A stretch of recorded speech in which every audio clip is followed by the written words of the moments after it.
The Bunny Who Caught the Moon. High above the meadow, the moon shined brighter than ever, and down below, a tiny bunny named Pippin decided tonight he would catch it. On most nights, Pippin would simply curl up in his little patch of clover and watch the moon rise. But tonight was different. The moon seemed closer, warmer, almost as if it was calling to him. Pippin was the smallest bunny in the meadow, with fur as white as snow and ears too big for his little head.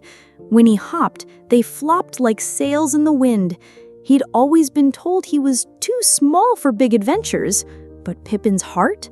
Oh, it was bigger than the moon itself. And tonight, it was set on one thing: catching the moonlight. He'd heard an old tale from the fireflies. If you catch the moonlight in your paws, it will grant you one wish. That night, Pippin hopped through the grass, his tiny paws brushing dew from the leaves.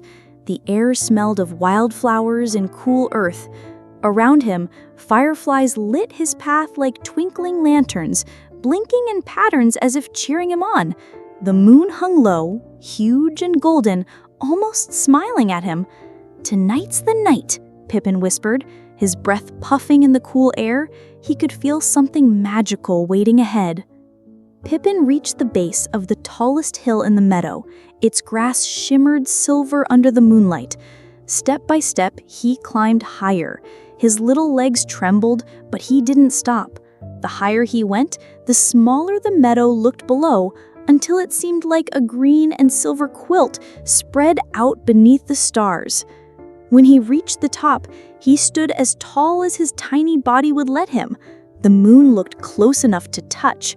His whiskers trembled with excitement. Stretching on his tippy toes, he reached for it, paws shaking in the air. But no matter how far he stretched, it stayed just out of reach, glowing gently as if teasing him. A cool breeze whispered through the grass, and with it came something unexpected. A silver feather, drifting down from the stars. It twirled and spun, catching the moonlight until it glowed like a piece of the moon itself. Pippin's eyes grew wide. He reached out his tiny paws, and the feather landed gently in them. It was warm, and it hummed with a soft, comforting energy. "Maybe I can't hold the moon, but I can hold a piece of its magic," Pippin thought. Pippin closed his eyes and made his wish. "Please, let me always bring light to others, even on the darkest nights."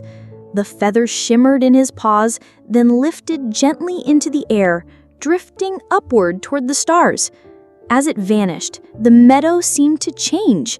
The shadows softened, the flowers seemed to lift their heads, and the fireflies? Oh, they danced brighter than ever.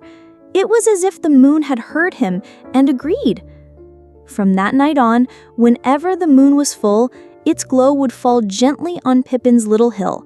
And if you looked closely, you might see a tiny white bunny sitting there, ears tilted toward the stars, smiling as if sharing a secret with the moon.